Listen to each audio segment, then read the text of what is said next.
আচ্ছা, এবার আমরা চলে এসেছি। আচ্ছা, লাইভে আসলাম।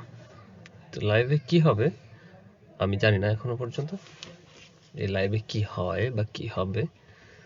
তো বইটা দেখে বোঝা যাচ্ছে এবং পেজের নাম দেখে বোঝা যাচ্ছে যে এটা একটা পদার্থবিজ্ঞানের পেজ, পদার্থবিজ্ঞানের গ্রুপ। এখানে পদার্থবিজ্ঞান নিয়ে পড়ালেখা হবে। তো কি হয়, আমরা বইটা হাতে পেয়ে পড়া শুরু করি। যেভাবে পড়া শুরু করি সেভাবে আমি পড়ব।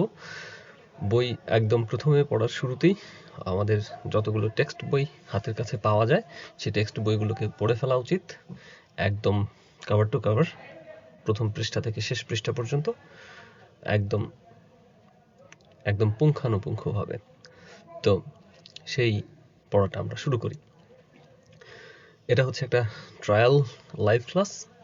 আমি কখনো এর আগে লাইভ ক্লাস করিনি, যার কারণে আমার একটু দেখে নিতে হচ্ছে যে জিনিসটা কি, এটা কিভাবে কাজ করে। ওকে, তো প্রথমে দেখতে পাচ্ছি পদার্থবিজ্ঞান, সেকশন 1.1 ফিজিক্স। এখানে বলে রাখছি এটা হচ্ছে 2023 সালের যে বইটা, সেই বইটা। ওকে, তো পদার্থবিজ্ঞানের একটা পদার্থবিজ্ঞান বিজ্ঞানের একটা শাখা, এবং বলা যেতে পারে এটা হচ্ছে প্রাচীনতম শাখা। তার কারণ অন্য বিজ্ঞানগুলো দানা বাঁধার অনেক আগেই বিজ্ঞানীরা পদার্থবিজ্ঞানের গুরুত্বপূর্ণ শাখা জ্যোতির্বিদ্যা চর্চা করতে শুরু করেছিলেন। পদার্থবিজ্ঞানকে একদিকে যেমন প্রাচীনতম শাখা, ঠিক সেভাবে বলা যেতে পারে এটা সবচেয়ে মৌলিক শাখা। এর উপর ভিত্তি করে রসায়ন দাঁড়িয়েছে, রসায়নের উপর ভিত্তি করে জীববিজ্ঞান দাঁড়িয়েছে, আবার জীববিজ্ঞানের উপর ভিত্তি করে অন্য অনেক বিষয় দাঁড়িয়ে আছে। সাধারণভাবে আমরা বলতে পারি বিজ্ঞানের যে শাখা পদার্থ আর শক্তি, এবং এই দুইয়ের মাঝে যে অন্তঃক্রিয়া তাকে বোঝার চেষ্টা করে, সেটা হচ্ছে পদার্থবিজ্ঞান। তাহলে যেটা যে শাখা কি করছে, পদার্থ আর শক্তি এই দুইটা বিষয় নিয়ে কাজ করছে, এবং এই পদার্থ এবং শক্তির সাথে যে ইন্টারঅ্যাকশন, যে অন্তঃক্রিয়া, সেটা নিয়ে কাজ করছে। আচ্ছা, তোমরা নিশ্চয়ই অনুমান করতে পেরেছো এখানে পদার্থ বলতে শুধু আমাদের চারপাশের দৃশ্যমান পদার্থ নয়। আসলে এটা যদি তুমি ক্লাস আজকে নতুন হয়ে থাকো তাহলে এটা তোমরা নিশ্চয়ই অনুমান করতে পারছো। এটা একটা জাস্ট বলার জন্য বলা, তোমার আসলে জানা থাকতেই হবে এরকম না ব্যাপারটা। তো চারপাশের দৃশ্যমান পদার্থ নয়, পদার্থ যা দিয়ে গঠিত হয়েছে, অর্থাৎ অণু পরমাণু থেকে শুরু করে ইলেকট্রন, প্রোটন, নিউট্রন, কোয়ার্ক বা স্ট্রিং পর্যন্ত হতে পারে। তাহলে এখানে আমরা পদার্থ অর্থাৎ অণু, পদার্থ যা দিয়ে গঠিত হয়েছে, পদার্থ কি দিয়ে গঠিত হয়েছে বলা হচ্ছে যে অণু পরমাণু থেকে শুরু করে ইলেকট্রন, প্রোটন, নিউট্রন, কোয়ার্ক বা স্ট্রিং পর্যন্ত হতে পারে, এরকম একটা ব্যাপার। তো আমরা শক্তি বলতে আমাদের পরিচিত স্থিতিশক্তি, গতিশক্তি, মাধ্যাকর্ষণ বা বিদ্যুৎ চৌম্বকীয় শক্তি ছাড়াও সবল কিংবা দুর্বল নিউক্লিয় শক্তিও হতে পারে। মানে এই জিনিসগুলো আমরা যেহেতু পদার্থবিজ্ঞানের একদম প্রথম দিন, প্রথম ধাপ, এগুলো আমরা জানি না, তাই তো? যে স্থিতিশক্তি কি, গতিশক্তি কি, মাধ্যাকর্ষণ শক্তি কি বা বিদ্যুৎ চৌম্বকীয় শক্তি কি, অথবা দুর্বল নিউক্লিয়ার শক্তি কি জিনিস। এখানে একটা অদ্ভুত ব্যাপার, তাই না? যে কি বলেছে দুর্বল শক্তি, আবার শক্তিটা কিরকম শক্তি, দুর্বল শক্তি, দুর্বল নিউক্লিয়ার শক্তি, এরকম জিনিস। আচ্ছা, তাহলে এই সেকশন থেকে আমরা এই যে সেকশন বাই সেকশন পড়বো, এই সেকশন থেকে আমরা কি পড়লাম, কি শিখলাম, আমরা সেটা একটু বোঝার চেষ্টা করি। এই সেকশনটিতে আমরা যেটি পড়লাম সেটি হচ্ছে কি, এখানে জ্যোতির্বিদ্যার চর্চা একটা প্রাচীনতম শাখা, এটা পদার্থ আর শক্তি নিয়ে আলোচনা করে পদার্থবিজ্ঞান। এখানে পদার্থ এবং শক্তির মধ্যে অন্তঃক্রিয়া নিয়ে আলোচনা করা হয়। আচ্ছা, এই যে পদার্থের কথা বলা হলো, এই পদার্থটা হচ্ছে কি দিয়ে গঠিত হতে পারে? অণু পরমাণু দিয়ে গঠিত, এটা বলা যেতে পারে। ইলেকট্রন দিয়ে গঠিত, এটা বলা যেতে পারে। ইলেকট্রন দিয়ে গঠিত এটা বলা যায় না, অণু পরমাণু আবার electron, proton, neutron, quark, string এগুলো দিয়ে গঠিত আর কি। একটার সাথে একটা ফান্ডামেন্টাল স্ট্রাকচার পর্যন্ত আমরা যেতে পারি। যেমন বলা হচ্ছে অণু, ঠিক আছে? একটা অণু, সেটার মধ্যে কি থাকে, একটা প্রোটন থাকতে পারে, নিউট্রন থাকতে পারে, আর হচ্ছে ইলেকট্রন থাকতে পারে। এই তিনটা মিলে একটা পরমাণু হয়। আচ্ছা, প্রোটন, নিউট্রন, ইলেকট্রন এই তিনটা মিলে হয় পরমাণু। এখন এই প্রোটনকে আমরা ভেঙে ফেলতে পারি ফার্দার। হ্যাঁ, প্রোটনকে যদি ভেঙে ফেলি তাহলে আমি সেখান থেকে ইউ অথবা ডি, এই কোয়ার্কগুলো পাই। এগুলোকে বলে কোয়ার্ক। কোয়ার্ক আছে হচ্ছে up quark, down quark, top quark, bottom quark, এইরকম কোয়ার্ক আছে, আরও আছে strange quark and charm quark, এরকম আছে। তো এই যে এগুলো পার্টিকেল, এগুলো ফার্দার ডিভিশন, মানে প্রোটনকে কে মানে ক্রিয়েট করেছে আর কি। তো প্রোটনের জন্য হচ্ছে up quark and down quark, মানে হচ্ছে যেমন আমি বলি যে একটা প্রোটন যখন নিউক্লিয়াসের মধ্যে থাকে, সেই প্রোটনটা কি হয়, একটা প্রোটনের সাথে কি থাকে, দুইটা আপ কোয়ার্ক আর একটা ডাউন কোয়ার্ক, এটা মিলে কি হয়ে যায়, একটা প্রোটন হয়। আবার একটা নিউট্রন কি হয়, নিউট্রন দুইটা ডাউন কোয়ার্ক আর একটা আপ কোয়ার্ক মিলে নিউট্রন হয়। তার মানে নিউট্রনকে যদি আমি মানে ভেঙে দেখি বা আরো বিশ্লেষণ করি, তাহলে দেখব যে নিউট্রনটা গঠিত হয়েছে আবার কোয়ার্ক দিয়ে। তার মানে আমি বলতে পারি না যে কোয়ার্ক দিয়ে পরমাণু গঠিত, বা পদার্থ কোয়ার্ক দিয়ে গঠিত। কেননা কোয়ার্ক দিয়ে গঠিত হতে হতে কি হয়, কোন পদার্থটা গঠিত, নিউট্রনটা গঠিত বা প্রোটনটা গঠিত, কিন্তু পুরো পরমাণুটা গঠিত না। পরমাণুটার জন্য আবার কি প্রয়োজন হয়, ইলেকট্রনের প্রয়োজন হয়। এখানে মজার ব্যাপার হচ্ছে যে ইলেকট্রন যে মানে ফান্ডামেন্টাল পার্টিকেল বা মৌলিক কণিকার কথা আমরা বলছি, এই ইলেকট্রনটা এই পর্যন্ত যে স্টাডিটা হয়েছে পদার্থবিজ্ঞানে, সেখান পর্যন্ত এটা মৌলিক। ইলেকট্রন মৌলিক একটা সংখ্যা। এইটাকে যদি আমি ভাঙি, তাহলে আমি মানে ইলেকট্রনই পাবো। আসলে ইলেকট্রনকে আর ভাঙা যায় না ফার্দার, আর ফার্দার ভাঙা যায় না। এইবার যদি আমরা বলি স্ট্রিং এর কথা, মানে আমরা ইলেকট্রন, প্রোটন, নিউট্রন, এই যে নিউট্রন আর প্রোটন এরা হচ্ছে কোয়ার্ক দিয়ে গঠিত। আবার স্ট্রিংটা কি হয়, স্ট্রিংটার থিওরিটা কি, স্ট্রিং দিয়ে কি সবকিছুই গঠিত, মানে আমি স্ট্রিং দিয়ে কি ইলেকট্রন পাবো, বা স্ট্রিং দিয়ে প্রোটন করতে পারবো, বা স্ট্রিং দিয়ে আপ কোয়ার্ক করতে পারবো? তাহলে স্ট্রিং দেখা যাচ্ছে কি যে ফান্ডামেন্টাল ডাউন স্ট্রিমে এসে যখন দেখা যায় ডাউন কোয়ার্ক, সেটা একটা স্ট্রিং দিয়ে গঠিত হয়, বা একটা যে কোনো কিছু, একটা পায়ন, একটা মানে আলাদা রকমের পার্টিকেল, নিউট্রিনো মনে হয় ফান্ডামেন্টাল পার্টিকেল, এই আর কি। এগুলো নিয়ে আমরা ডিসকাস করব। অনেক রকমের পার্টিকেল আছে, এবং এই পার্টিকেলগুলোকে মানে এত বেশি আছে যে এটাকে মানে জু বা চিড়িয়াখানা বলে, ঠিক আছে? মানে পার্টিকেল জু বলে একটা ব্যাপার আছে, যেখানে মানে অনেকগুলো পার্টিকেল। তো এটা স্টাডি করতে গেলে আমরা দেখব এটা বিজ্ঞানের কোন শাখায় স্টাডি করা হয়। এটা হচ্ছে পার্টিকেল ফিজিক্স। আমরা স্ট্যান্ডার্ড মডেল নিয়ে যেখানে পড়ালেখা করবো, সেগুলোর কথা এখানে এই বইয়ে সম্ভবত আছে, একটু করে বলা আছে, পরিচয় দেওয়া আছে। এখন পদার্থবিজ্ঞানের পরিসর, স্কোপটা কি, আমাদের ফিজিক্সে আমি কত দূর যেতে পারি, কি জানতে পারি, কি পড়তে পারি, কি হতে পারে আমার এটা জেনে। তো পদার্থবিজ্ঞান যেহেতু বিজ্ঞানের প্রাচীনতম শাখা এবং সবচেয়ে মৌলিক শাখা, এটা নিয়ে বিতর্ক করার কিছু নাই যে রসায়ন, পদার্থবিজ্ঞান কে কার উপরে এসছে, আগে এসছে, কোনটা ভালো কোনটা খারাপ, সেটা না। এটা এই ধরনের কথা যেই বলে সেখান থেকে আমি মেনে নিচ্ছি, কারণ এইগুলো নিয়ে খুব একটা বেশি তর্ক বিতর্কে আমরা যেতে চাচ্ছি না এখন, যে আসলেই প্রাচীনতম শাখা কিনা, এর আগেও কোনো প্রাচীনতম শাখা আছে কিনা, বা এসব আর কি। পদার্থবিজ্ঞান আসলে কতটুকু পদার্থবিজ্ঞান ছিল, এখনকার পদার্থবিজ্ঞান আর তখনকার পদার্থবিজ্ঞান। এখন যেটা আছে হচ্ছে ফিলসফিতে, যেটাকে বলে আমরা পদার্থবিজ্ঞানে মেটাফিজিক্স বলি, মেটাফিজিক্স। সেই ফিজিক্সটা আর এই ফিজিক্সটার মধ্যে পার্থক্য কি, মানে এর লজিক, এর ফিলসফিতে পার্থক্যটা কি, এরকম জিনিসগুলো অনেক থাকবে। তো ভালো কথা। এবার হচ্ছে পদার্থবিজ্ঞান যেহেতু বিজ্ঞানের প্রাচীনতম শাখা এবং সবচেয়ে মৌলিক শাখা, শুধু তাই নয়, বিজ্ঞানের অন্যান্য শাখা কোনো না কোনোভাবে এই শাখাকে ভিত্তি করে গড়ে উঠেছে। তাই খুব স্বাভাবিকভাবেই পদার্থবিজ্ঞানের পরিসর অনেক বড়। শুধু তাই নয়, পদার্থবিজ্ঞানের নানা সূত্রকে ব্যবহার করে নানা ধরনের প্রযুক্তি গড়ে উঠেছে। সেগুলো আমাদের দৈনন্দিন জীবনে ব্যবহার করি আমরা। শেষ অধ্যায়ে চিকিৎসা বিজ্ঞানে ব্যবহার করা হয় সেরকম বেশ কয়েকটি যন্ত্রের উদাহরণ দেওয়া হয়েছে। তো বর্তমান সভ্যতার পেছনে সবচেয়ে বড় অবদান হচ্ছে ইলেকট্রনিক্সের, এবং এই প্রযুক্তিটি গড়ে ওঠার পেছনেও সবচেয়ে বড় অবদান পদার্থবিজ্ঞানের। আচ্ছা, দৈনন্দিন জীবনযাত্রা ছাড়াও যুদ্ধের তাণ্ডবলীলা থেকে শুরু করে মহাকাশ অভিযান, এরকম প্রতিটি ক্ষেত্রে পদার্থবিজ্ঞানের ব্যবহার রয়েছে। শুধু তাই নয়, জ্ঞান বিজ্ঞানের অন্যান্য শাখা এবং পদার্থবিজ্ঞানকে একত্র করে নিয়মিতভাবে নতুন নতুন শাখা গড়ে উঠেছে। যেমন কি হয়, অ্যাস্ট্রোনমি ও পদার্থবিজ্ঞান মিলে অ্যাস্ট্রোফিজিক্স তৈরি হয়েছে। জৈব প্রক্রিয়া ব্যাখ্যা করার জন্য জীববিজ্ঞান এবং পদার্থবিজ্ঞান ব্যবহার করে বায়োফিজিক্স গড়ে উঠেছে। বায়োফিজিক্স একটা আলাদা শাখা। রসায়ন শাখার সাথে পদার্থবিজ্ঞান শাখার সম্মিলনে জন্ম নিয়েছে কেমিক্যাল ফিজিক্স। ভূতত্ত্বে ব্যবহার করার জন্য পদার্থবিজ্ঞান ব্যবহার করে তৈরি করা হয়েছে জিওফিজিক্স, এবং চিকিৎসা বিজ্ঞানে পদার্থবিজ্ঞান ব্যবহার করে গড়ে উঠেছে মেডিকেল ফিজিক্স। ওকে, কাজে পদার্থবিজ্ঞানের পরিসর সুবিশাল এবং অনেক গভীর। গঠন পাঠনের সুবিধার জন্য আমরা পদার্থবিজ্ঞানকে দুটি মূল অংশে ভাগ করতে পারি, সেটাগুলো হচ্ছে ক্লাসিক্যাল পদার্থবিজ্ঞান এবং আধুনিক পদার্থবিজ্ঞান। ক্লাসিক্যাল পদার্থবিজ্ঞান, আচ্ছা, ক্লাসিক্যাল পদার্থবিজ্ঞানের মধ্যে কি কি আছে?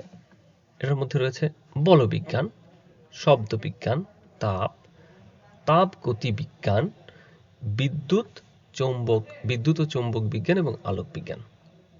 ঠিক আছে, তাহলে আমরা একটু ভেঙে যদি বলি, এখানে যে অনেক কিছু বলা হয়েছে, তার মধ্যে যদি আমরা চিন্তা করি যে বলবিজ্ঞান, যেখানে বল নিয়ে আলোচনা করা হবে। আমরা কোনো একটা বস্তু নেব, বলবো যে সেই বস্তুর উপর কতটুকু বল প্রয়োগ করা হলে সেই বস্তুর মধ্যে কি হবে। একটা জিনিসের যদি বল প্রয়োগ করা হলে, তাহলে সে একটা বস্তু, ধরো একটা এম ভরের বস্তু, সে একটা জায়গা থেকে আরেকটা জায়গায় সরে যাবে সেই বল প্রয়োগ করার ফলে। তো সেই বস্তুটাকে যদি একটা জায়গা থেকে আরেকটা জায়গায় সরে যেতে হয়, তাহলে সে মানে আস্তে আস্তে সরে যাবে, ধীরে ধীরে সরে যাবে, নাকি খুব দ্রুত সাঁই করে সরে যাবে, অর্থাৎ ভেলোসিটি কেমন হবে, এবং এই ভেলোসিটিটা কি হবে? এই ভেলোসিটি কি মানে যত দূরে যেতে থাকবে তত কমতে থাকবে, নাকি বাড়তে থাকবে? কত দূর পর্যন্ত বাড়তে থাকবে এবং কত দূর পর্যন্ত গিয়ে মানে কোথায় গিয়ে কমতে থাকবে, এবং কমার পরে সে কোথায় থামবে, কত দূরে গিয়ে পড়বে, এই সমস্ত জিনিস নিয়ে আলোচনা করা হবে বলবিজ্ঞানে। এবার শব্দবিজ্ঞান, শব্দবিজ্ঞানে কি হবে? শব্দ কিভাবে চলাচল করে, শব্দ বাতাসের মধ্য দিয়ে কি রকম চলাচল করে, শব্দ মানে কঠিন পদার্থের মধ্য দিয়ে কিভাবে চলে, শূন্য মাধ্যমে শব্দের কেমন, শুনতে কেমন, এই সমস্ত বিষয় নিয়ে আলোচনা করা শব্দবিজ্ঞানে। আচ্ছা, শব্দবিজ্ঞানে আরো কিছু থাকবে ব্যাপার স্যাপার, ওগুলো নিয়ে আমরা কথা বলবো যখন শব্দবিজ্ঞান পড়বো তখন। আচ্ছা, তাপ। তাপ হচ্ছে, আমরা জানি যে তাপ কি জিনিস। এই তাপ অর্থাৎ ঠান্ডা বা গরমের অনুভূতি যে সোর্সের কারণে হয়, যে শক্তির কারণে হয়, আগুন বা হচ্ছে যেমন দুই হাতের ঘর্ষণ, হ্যাঁ, এরকম জিনিস থেকে। তো এই তাপ কিভাবে সঞ্চালিত হয় একটা জিনিসের মধ্যে থাকে, যেমন একটা জিনিস আমরা আবিষ্কার করেছি যে মানে তাপ কুপরিবাহী, তাপ কুপরিবাহী। এই জিনিসটা থাকলে কি হয়, আমাদের উত্তপ্ত কোনো জিনিস যদি আমার একটা জায়গা থেকে আরেকটা জায়গায় সরাতে হয়, তাহলে দেখা যায় কি যে একটা কুপরিবাহী দিয়ে আমি যদি ওটাকে ধরে একটা জায়গা থেকে আরেকটা জায়গায় সরাতে পারবো। এটা হচ্ছে মানে একটা তাপ স্টাডি করলে আমরা এই জিনিসটা বুঝতে পারি, যদিও স্টাডি না করে মানুষজন বুঝে গেছে এরকম একটা ব্যাপার, মানে ট্রায়াল অ্যান্ড এরর মেথডের মাধ্যমে। আর যখন আরো পড়ালেখা করেছে তখন তারা এই জিনিসটাকে স্মার্টলি ব্যবহার করছে, এইটা হচ্ছে ব্যাপার। তো আমি এরপর বলছি আধুনিক পদার্থবিজ্ঞানের কথা। আধুনিক পদার্থবিজ্ঞানে আছে কোয়ান্টাম বলবিজ্ঞান, কোয়ান্টাম মেকানিক্স, এর মানে কি কোয়ান্টাম বলবিজ্ঞান কিনা আমি জানি না, কোয়ান্টাম বলবিজ্ঞান বা কোয়ান্টাম ফিজিক্স বলে অনেকে, এবং আপেক্ষিক তত্ত্ব। কোয়ান্টাম বলবিজ্ঞান এবং আপেক্ষিক তত্ত্ব ব্যবহার করে যে আধুনিক পদার্থবিজ্ঞান গড়ে উঠেছে, সেগুলো হচ্ছে আণবিক ও পারমাণবিক পদার্থবিজ্ঞান। আণবিক পদার্থবিজ্ঞান, অ্যাটমিক ফিজিক্স, পারমাণবিক পদার্থবিজ্ঞান, atomic physics, okay, molecular physics, atomic physics, nuclear পদার্থবিজ্ঞান, যেটাকে নিউক্লিয়াস নিয়ে আলোচনা করা হয়, তার শক্তি নিয়ে আলোচনা করা হয়, নিউক্লিয়ার রিঅ্যাকশন নিয়ে আলোচনা করা হয়। তো কঠিন অবস্থার পদার্থবিজ্ঞান, সলিড স্টেট ফিজিক্স আর পার্টিকেল ফিজিক্স। একটু আগে বললাম আমরা যে পার্টিকেল ফিজিক্সে অনেকগুলো পার্টিকেল আছে, সেইগুলো পার্টিকেলগুলো কিরকম হতে পারে সেগুলো নিয়ে আলোচনা করা হয়। আর পার্টিকেলগুলো মিলে যখন একটা জিনিস ফর্ম করে, একটা পদার্থ তৈরি হয়, সেই পদার্থটা কেমন হলো, সেই পদার্থের কঠিন পদার্থ নাকি তরল পদার্থ, এক রকম পদার্থ আছে, তার মধ্যে কঠিন পদার্থের বিজ্ঞান কীরকম হবে। যেমন হচ্ছে আমরা যে একটা মোবাইল ফোন ক্যারি করি, হ্যাঁ, মোবাইল ফোন ক্যারি করি, সেই মোবাইল ফোনটা চালাই, সেই মোবাইল ফোনটার মধ্যে কী কী থাকে, যে চিপগুলো থাকে, সেগুলো মানে অবশ্যই কঠিন পদার্থ দিয়ে তৈরি। সেই কঠিন পদার্থগুলোকে স্টাডি করে সেখানে বসানো হয়েছে, একটা চিপ বানানো হয়েছে। ওই চিপের মধ্যে যা থাকে, হ্যাঁ, একটা মোবাইল ফোনের চিপের মধ্যে অসংখ্য চিপ থাকে, সেই চিপের সাথে একটা মানে অনেক ধরনের ম্যাটেরিয়ালস থাকে, কোথাও কন্ডাক্টর থাকে, কোথাও নন কন্ডাক্টর থাকে, কোথাও সুইচ থাকে, কোথাও সেন্সর থাকে, হ্যাঁ। তারপরে যে আমরা স্ক্রিনটা দেখি, স্ক্রিনের মধ্যে একটা একটা পার্ট থাকে, একটা ডিসপ্লে পার্ট থাকে, যেটা দিয়ে আমরা দেখতে পারি, যেটা দিয়ে টাচ কাজ করে, এরকম অনেক কিছু থাকে। তো প্রত্যেকটা জিনিসই বানানো হয়েছে ডেফিনেটলি কি বলে সলিড পার্টিকেল দিয়ে, সলিড ম্যাটেরিয়াল দিয়ে। তাহলে এই যে সলিড ম্যাটেরিয়াল দিয়ে তৈরি করা হয়েছে, তো এটা হচ্ছে সলিড অবস্থার পদার্থবিজ্ঞান বা কঠিন অবস্থার পদার্থবিজ্ঞান। তো এই সমস্ত জিনিস কীরকমভাবে কাজ করে এইগুলোর কিছুই মোটামুটি এই ক্লাসে পড়ানো হবে না। এগুলোর আরও সামনেও খুব একটা পড়ানো হবে না, মোটামুটি তো মোটামুটি ধারণা আর কি তোমরা জেনে রাখা কি কি আছে। কি হয় পদার্থবিজ্ঞানে, নিউক্লিয় পদার্থবিজ্ঞান আছে, কোয়ান্টাম বলবিজ্ঞান, আপেক্ষিক তত্ত্ব, এগুলো হচ্ছে আধুনিক পদার্থবিজ্ঞানে গিয়ে আমরা পড়ব। তো আমরা আগেই বলেছি পদার্থবিজ্ঞান কিংবা বিজ্ঞানের অন্যান্য শাখাকে ব্যবহার করে পৃথিবীতে নানা ধরনের প্রযুক্তি গড়ে উঠেছে। এই প্রযুক্তি ব্যবহার করে আমরা আমাদের জীবনকে সহজ এবং অর্থপূর্ণ করে তুলেছি। আবার কখনো কখনো ভয়ঙ্কর কিছু প্রযুক্তি বের করে শুধু নিজের জীবন নয়, পৃথিবীর অস্তিত্বও বিপন্ন করে তুলেছি। অনেক সময় অকারণে প্রয়োজনীয় প্রযুক্তি গড়ে তুলে পৃথিবীর সম্পদ নষ্ট করার সাথে সাথে আমাদের পরিবেশকে দূষিত করে ফেলেছি। কাজেই মনে রেখো, প্রযুক্তি মানেই কিন্তু ভালো নয়। পৃথিবীতে ভালো প্রযুক্তি যেরকম আছে, ঠিক সেরকম খারাপ প্রযুক্তিও আছে। কোনটি ভালো এবং কোনটি খারাপ প্রযুক্তি, সেটা কিন্তু তোমাদের নিজেদের বিচার বুদ্ধি ব্যবহার করে বুঝতে হবে। এই যে একটা ব্যাপার, এটা হচ্ছে একটা অ্যানালাইসিসের ব্যাপার। এটা যখন আমরা আস্তে আস্তে বড় হব, যখন বিভিন্ন কিছু নিয়ে গবেষণা করতে শিখবো, জানতে শিখবো, একটা জিনিস কতটুকু ভালো কতটুকু মন্দ, এই বিষয়টা কিভাবে বিচার করতে হয়, সেই জিনিসটা যখন আমরা জানতে শুরু করব, তখন এই সমস্ত বিষয় নিয়ে আমরা আলোচনা করব। যেমন মোবাইল ফোন খুবই ভালো একটা জিনিস, হ্যাঁ। তো একটা মোবাইল ফোন বানানোর জন্য যে ম্যাটেরিয়ালসগুলো দরকার হয়, সেটা না কোনো জায়গা থেকে সংগ্রহ করা হচ্ছে।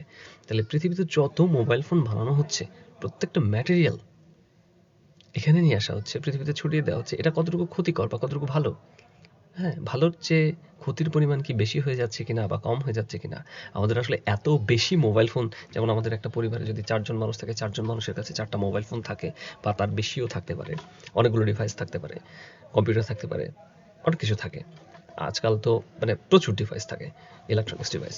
তো এই ডিভাইসগুলো এত বেশি প্রয়োজন আছে কিনা? আমরা চাইলেই কি একটা ফোন দিয়ে একটা মানে পরিবারে চলতে পারতাম কিনা? তো এই সমস্ত বিষয় থাকে। এটার বিবেচনা করে দেখতে হবে আর কি, যখন আমরা দেখব।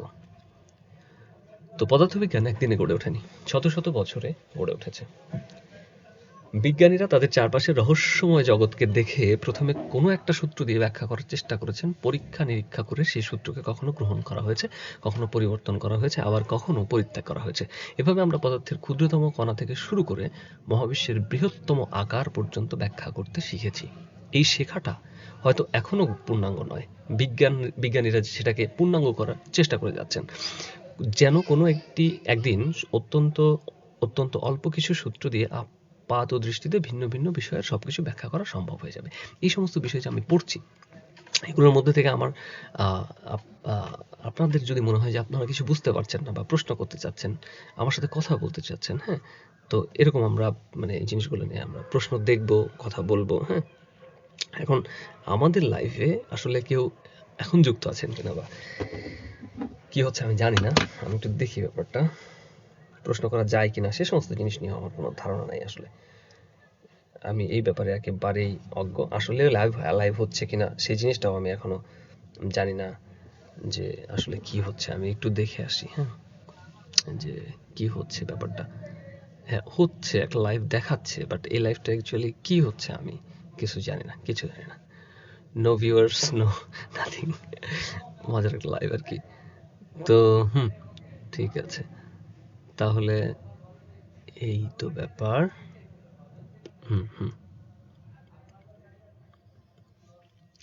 তো এভাবে আমরা পড়বো নিয়মিত। তো এই পড়াটা, এই ধরনের পড়াটা আপনার যদি ভালো লাগে তাহলে আপনি আমার সাথে থাকতে পারেন। আমি এগুলো নিয়ে একটু ব্যাখ্যা করে করে যাবো আস্তে আস্তে।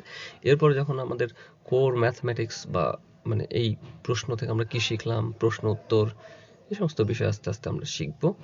তবে প্রথম থেকে একটু বেশি বেশি করেই আমরা সামনের দিকে যাব, মানে বেশি পরিমাণে পড়বো।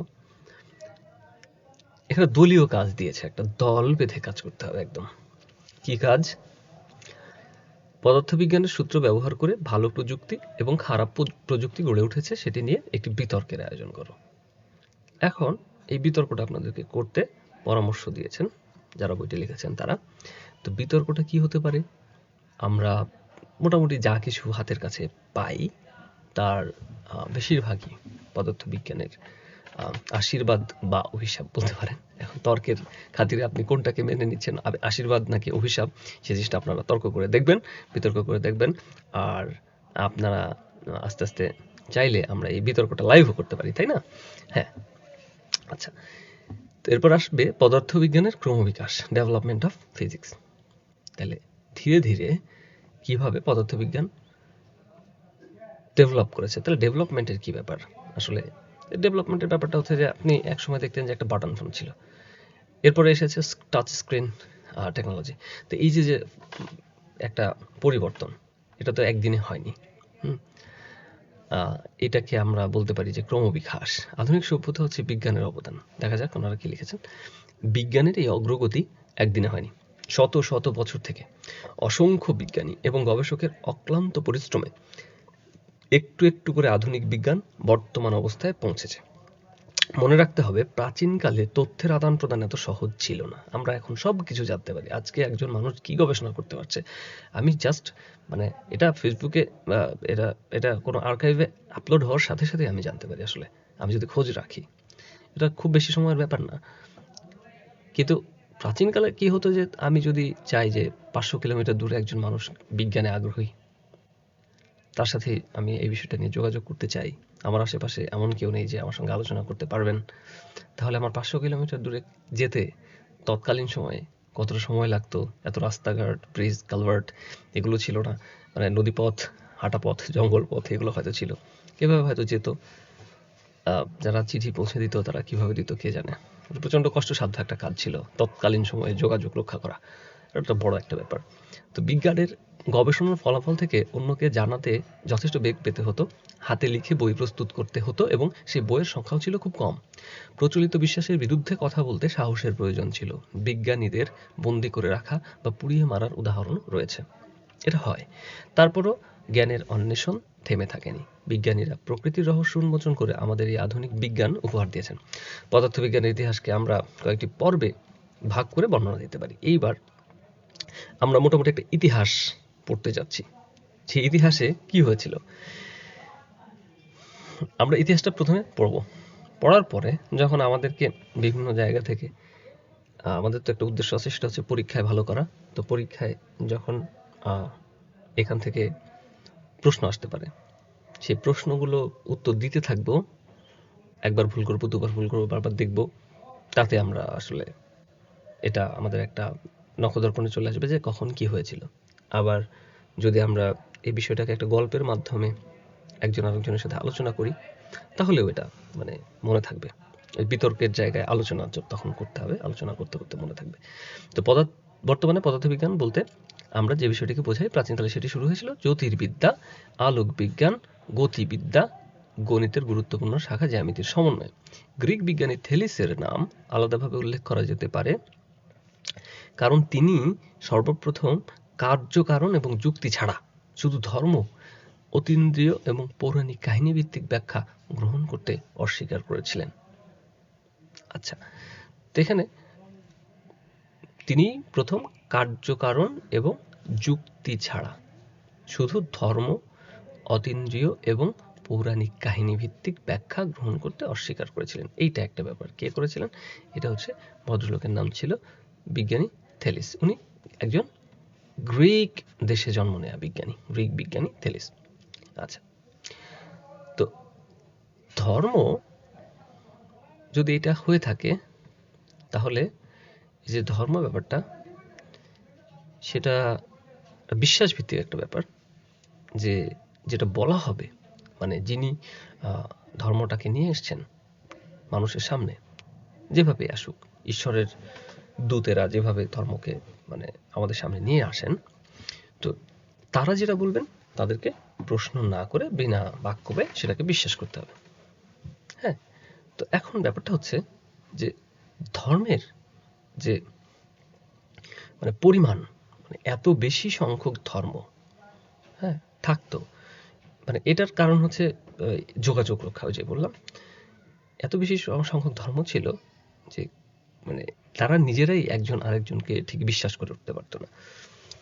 কিন্তু দেখা যেত কি, যে যদি আমরা ধরে নিই যে নদী বা গাছ, সেগুলো সব জায়গায় জন্মাচ্ছে, ফসল জন্মাচ্ছে, ফল হচ্ছে। তো এরকম বিষয়টা সব জায়গায় ছিল, কিন্তু ধর্ম আলাদা আলাদা ছিল। তো এখান থেকে মানে যারা একটু বিচক্ষণ তারা এই জিনিসটাকে মানে স্বীকার করতে চাননি। তো থেলিস সূর্যগ্রহণের ভবিষ্যৎবাণী করেছিলেন, বলেছিলেন যে সূর্যের গ্রহণ হতে পারে। আমরা জানি সূর্যগ্রহণ কি। সূর্যগ্রহণটা হচ্ছে কি, আমরা জানি যে একটা মনে করুন এখানে একটা জায়গা আছে, এখানে একটা স্ট্যান্ড, এখানে একটা ছবি রাখা আছে, আর এইখানে আমি দাঁড়িয়ে আছি, ঠিক আছে? এখানে আমি দাঁড়িয়ে আছি। এখন আমি যদি এই ছবিটাকে দেখতে চাই এই ফ্রেমের মধ্য দিয়ে, তাহলে দেখতে পারবো। এখন কেউ যদি পর্দা একটা টানিয়ে দেয় এই ফ্রেমে, তাহলে কি আমি ছবিটা দেখতে পাবো? না, আমি ছবিটা দেখতে পাবো না। ঠিক তেমন এটা মনে করেন সূর্য, ঠিক আছে? এই সূর্য এখানে আছে আর আমি এখানে আছি। এবার চাঁদ সূর্যের চারদিকে ঘুরছে, তাই তো? সূর্যের চারদিকে ঘুরছে, মানে সূর্যের চারদিকে কিভাবে ঘুরছে? এই যে পৃথিবী, আমি দাঁড়িয়ে আছি একটা পৃথিবীর উপরে, সে পৃথিবীটা ঘুরছে, তো পৃথিবীর সাথে সাথে এটাও ঘুরছে। তো এই চাঁদটা যখন ঘুরে ঘুরে ঘুরে ঘুরে ঘুরে আমার সূর্য দেখার পথে বাধা হয়, অর্থাৎ সূর্যটা যখন আমি যখন সূর্যের দিকে তাকাই, তখন তার মাঝখানে এই পর্দার জায়গায় একটা চাঁদ এসে পড়ে, চাঁদ। তখন এই চাঁদের কারণে কি হয়, আমি সূর্যটাকে দেখতে পাই না। কখনো কখনো এমন হয় যে একটু দেখতে পাচ্ছি না, কখনো কখনো দেখতে হয় যে মানে পুরোটাই দেখতে পাচ্ছি না। সেটাকে বলে পূর্ণ সূর্যগ্রহণ, যে চাঁদটাকে মানে একেবারেই ঢেকে দিয়েছে সূর্যটাকে, একেবারেই আলো আসতে পারছে না।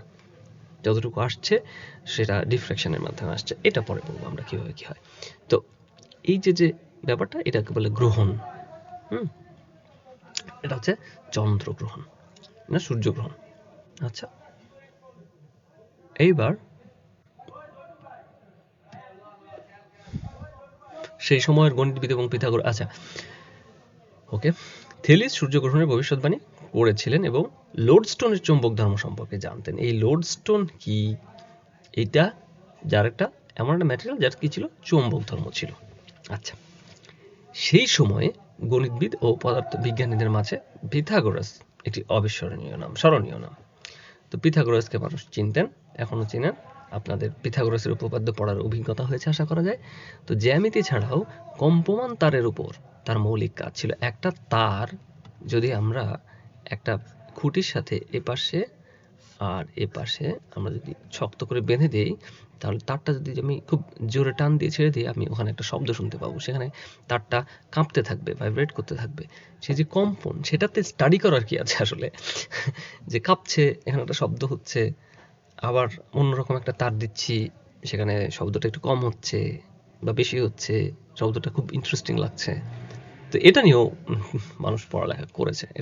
এখানে যে পড়ালেখা করার ব্যাপার আছে, সেটা আসলে আমরা দেখব একটা সময় যখন আমরা এই ভাইব্রেটিং স্ট্রিং নিয়ে পড়ালেখা করব। তো কি হলো যে বৈজ্ঞানিক প্রক্রিয়া তার ধারণাটি কি বলে কোথায় ছিলাম আমরা? জ্যামিতি ছাড়াও কম্পমান তারের উপর তার মৌলিক কাজ ছিল। কার মৌলিক কাজ ছিল? পিথাগোরাসের মৌলিক কাজ ছিল। পিথাগোরাস কি করেছিলেন? কম্পমান তারের উপর মৌলিক একটা কাজ করেছিলেন। কি করেছিলেন আমি জানি না। গ্রিক দার্শনিক ডেমোক্রিটাস, আরেকজন দার্শনিকের নাম আসলো, তিনি হচ্ছেন ডেমোক্রিটাস।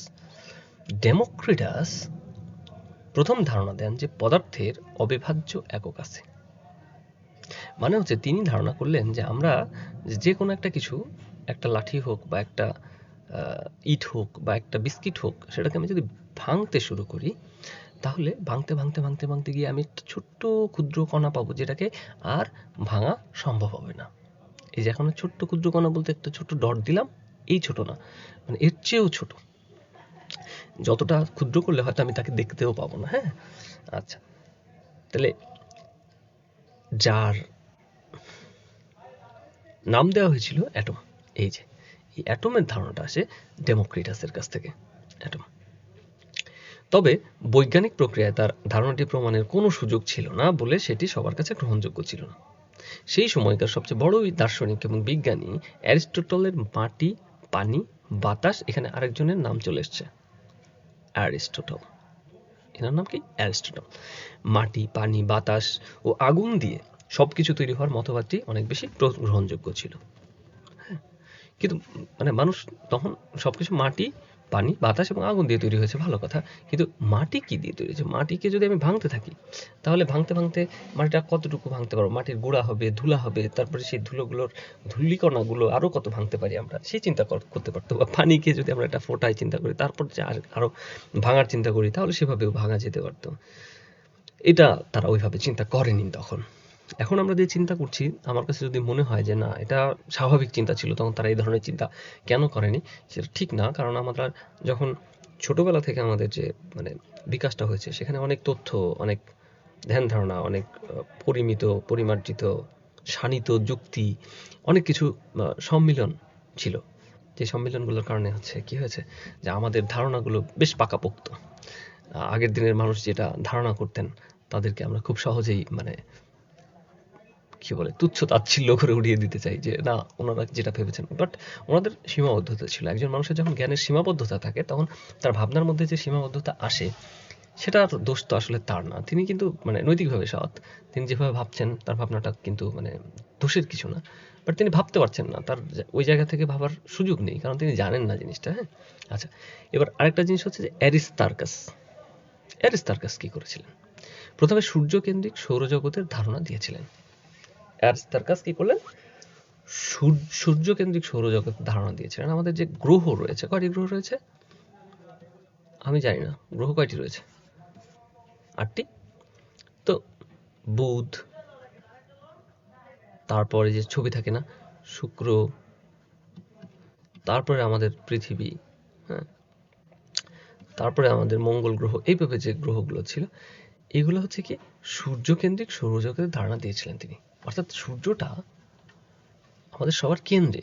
আমরা যে বৃত্তাকার পথে বা উপবৃত্তাকার পথে বা প্রায় বৃত্তাকার বা প্রায় উপবৃত্তাকার পথে যে ঘুরছি সৌরজগতের চারপাশে, এক একটা গ্রহ, হ্যাঁ, এইরকম একটা গ্রহ ঘুরছে।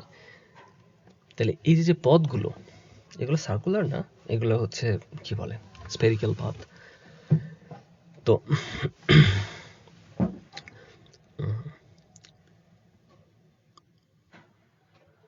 তো এই ধারণাটা উনি দিয়েছিলেন যে সূর্য সবার কেন্দ্রে থাকবে। আচ্ছা, তার অনুসারী সেলেউকাস যুক্তিতর্ক দিয়ে সেটি প্রমাণও করেছিলেন, যদিও সেই যুক্তিতর্কগুলো এখন কালের গর্ভে হারিয়ে গেছে। আমরা জানি না এটা কিভাবে আসছে, এগুলো হিস্ট্রি। এখনকার গ্রিক বিজ্ঞান এবং গণিত তার সর্বোচ্চ শিখরে উঠেছিল সর্বকালের একজন শ্রেষ্ঠ বিজ্ঞানী আর্কিমিডিসের সময়। আর্কিমিডিসের সময় কি হয়েছিল? গ্রিক বিজ্ঞান এবং গণিত তার সর্বোচ্চ শিখরে উঠেছিল। মানে তখন এই বিজ্ঞান এবং গণিতের চর্চাটা খুব বেশি ছিল, এবং এটা সম্ভবত খুব বেশি মানে কি বলে এফেক্টিভ ছিল, মানে গ্রহণযোগ্য ছিল, মানে কিছু একটা দেখাতে পারছিল তারা সেই গণিত এবং বিজ্ঞান দিয়ে। বিজ্ঞানী আর্কিমিডিসের সময় এই ঘটনাটি ঘটেছিল। তো আমরা বিজ্ঞানী আর্কিমিডিসকে একটু মার্ক করি। আচ্ছা আচ্ছা, এই যে কিছু জিনিস, আমি একটা জিনিস বলে রাখি, যে দেখেন এটার পাশে 287 বিফোর ক্রাইস্ট বিসি। তো এই জিনিসগুলো, এই যে 276, এইটা আপনার মুখস্থ করতে হবে কিনা, এটার একটা কথা হচ্ছে যে না, আসলে এগুলো মনে রাখার কোনো, এটার মধ্যে কোনো ক্রেডিট থাকতে পারে না। বা আমি যদি আপনাকে একটা প্রশ্ন করি, যেটা উনি কখন করেছিলেন, তো ওই সময় কাছাকাছি একটা যুক্তি দেওয়ার জন্য বা দাঁড় করানোর জন্য আপনি ওনার সময়কালটা একটু কাছাকাছি মনে রাখতে পারেন। এটা হচ্ছে মানে যখন প্রয়োজন হবে আপনার দিক থেকে, যে আপনি কোনো একটা যুক্তি দাঁড় করাতে চাচ্ছেন, সেই জন্য আপনি এটা বলতে চাচ্ছেন, বা আপনি যদি এটা জানেন, তাহলে আপনি একটা কিছু হয়ে গেলেন, বা যে জানে না বা বলতে পারে না, সে মানে একেবারেই কিছু না, এরকম না ব্যাপারটা।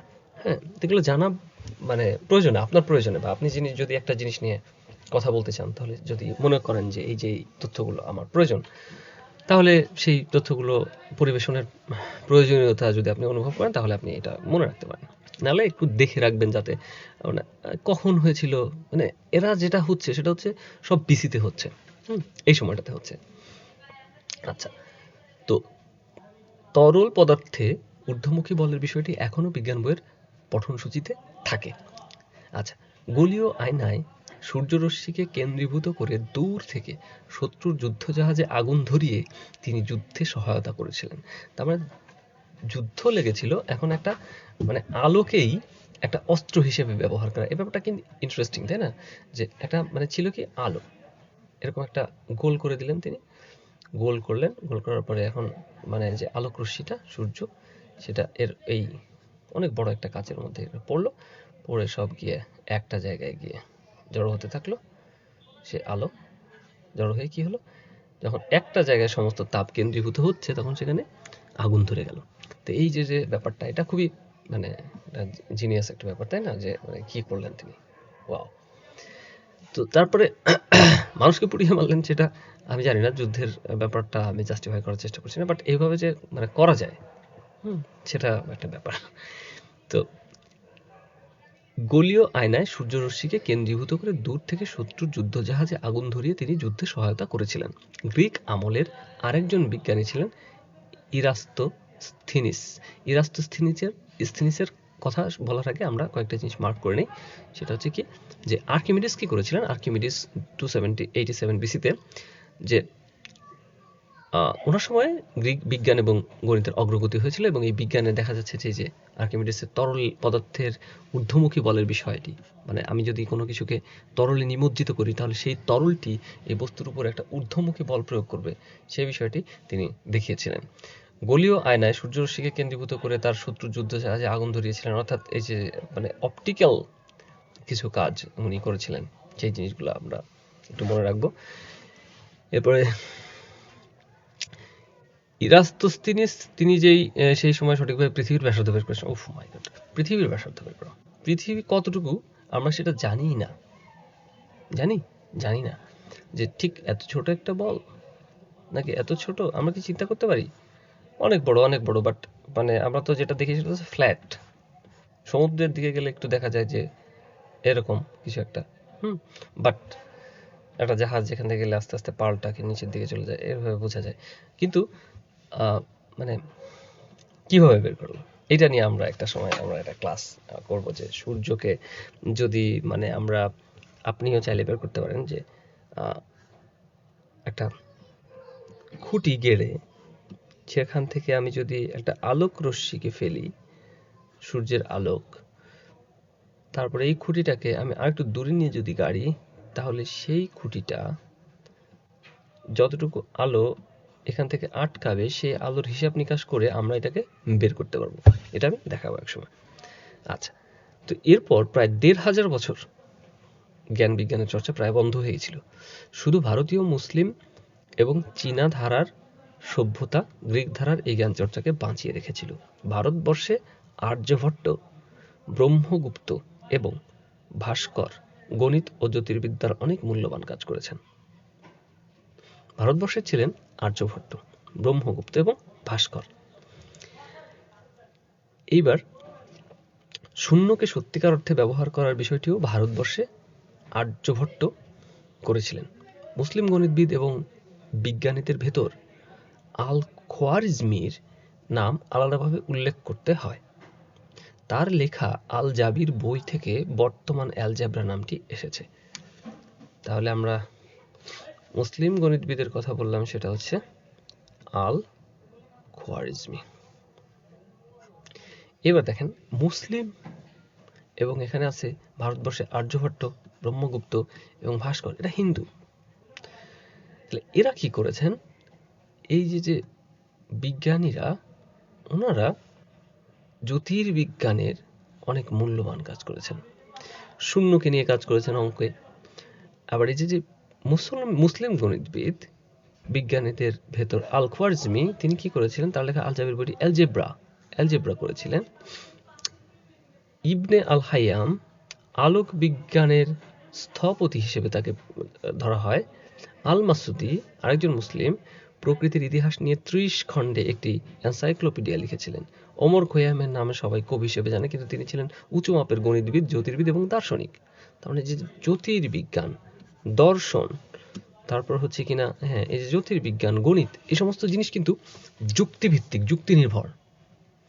আর একটু আগে যে আমরা পড়লাম যে ধর্ম ভিত্তিক চিন্তাভাবনা থাকলে সবকিছুকে বিশ্বাস করে নেওয়া হতো। এরা আমি জানি না, এরা কিন্তু কেউ মুসলিম ছিলেন বা কেউ মানে হিন্দু ছিলেন বা অন্য ধর্মাবলম্বী ছিলেন। তো ওনারা কাজ করেছেন মানে উনি মুসলিম চিন্তার আলোকে করেছেন বা হিন্দু চিন্তার আলোকে করেছেন এরকম না। ব্যাপারটা হচ্ছে ওপেন টু মানে লজিক, যে একটা যুক্তির প্রতি শ্রদ্ধা রেখে যারা যুক্তি বুদ্ধিকে কাজে লাগিয়ে তারা একটা কাজ করে দেখছেন যে আসলে কি হয়। ধর্মকে অস্বীকার করছেন কিনা বা মানে কোনো ধর্মকে তিনি উপরের দিকে তুলে ধরছেন কিনা বা তার নিজের ধর্মটা কোনোভাবে ছোট হয়ে গেল কিনা, এই সমস্ত চিন্তা না। মোট কথা হচ্ছে যে আমার বিজ্ঞান চর্চা যখন হচ্ছে তখন আমি ধর্মচিন্তাটা হচ্ছে বিশ্বাসের চিন্তা, যে এটা হচ্ছে তোমার given set of rules, you have to follow that.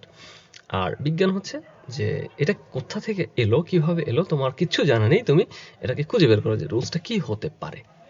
আচ্ছা, তো চীনা গণিতবিদ ও বিজ্ঞানীরাও পদার্থবিজ্ঞান নিয়ে অনেক কাজ করেছেন। তাদের মাঝে শেন কুয়োর নামটি উল্লেখ করা যায়, যিনি চুম্বক নিয়ে কাজ করেছেন এবং ভ্রমণের সময় কম্পাস ব্যবহার করে দিক নির্দেশ করার বিষয়টি উল্লেখ করেছিলেন। এই সমস্ত বিষয় আমরা আস্তে আস্তে দেখব।